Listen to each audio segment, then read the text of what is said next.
This is a photo of Barry Montgomery. Barry's a young person who suffers from schizophrenia and tourettes syndrome. Barry's not wearing makeup for a horror film, nor is he a prize fighter who just come out of battle. Barry Montgomery is the latest victim of police brutality and police terrorism. Here's Barry's story told through his mother, father, and attorney.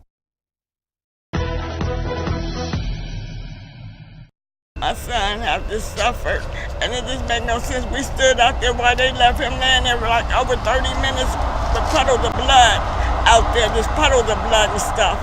And it makes no sense the way they beat my baby, and then they tell me I can go to the hospital and see him. Then when I get ready to go to the hospital and see him, they deny me from seeing him, deny me from them telling me anything.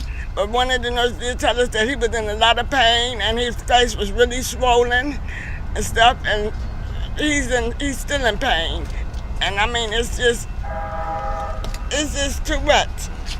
My little brother, he's 29 years old. He's paranoid schizophrenic. He doesn't bother anybody. He minds his own business. He's been playing ball at this park for over 10 years with the same routine. Everyone in the community knows him. No one bothered him. The worst fear we had was for someone to come and do a drive-by, not the sheriff to hurt my brother. We thought that they were to protect him, but they are not. They hurt him, they beat him for no reason because he didn't respond. He does not respond. He does not talk. I'd like to address the strife that the police and the sheriff office are putting through the neighborhoods. I mean, they have children that's scared to walk out their door because of the pressure that they put on them. Every time they walk down the street, they're stopped, they're harassed.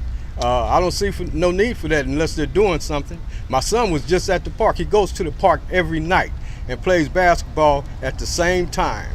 And it seemed to me that they set that up because a few weeks before, they were at the house. I walk out my front door and he's in the garage and they're trying to bait him out of the garage. So I asked him what was going on. I said, well, that's not him, whoever you're looking for, because he's been here all night. And they just faded and walked away with their heads down. I don't know what this pressure is that is on them to make people, you know, they want them to cower down and be subject to them.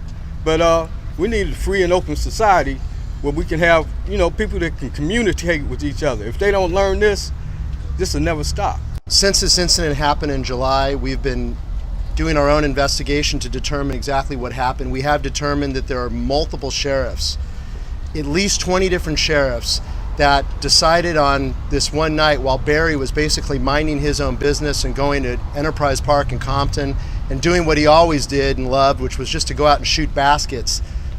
These officers decided that they were going to pull Barry into a bathroom and beat him within an inch of his life. We have documented photo evidence and medical evidence showing that Barry has multiple fractures, including orbital fractures to his eye that are going to require reconstruction. As Paulette mentioned, rib fractures, and even worse, to talk about just the absolute hostility that was being used, we have taser marks where they actually took the taser and applied it to Barry's body, jamming it into his back, ripping the skin off of his body.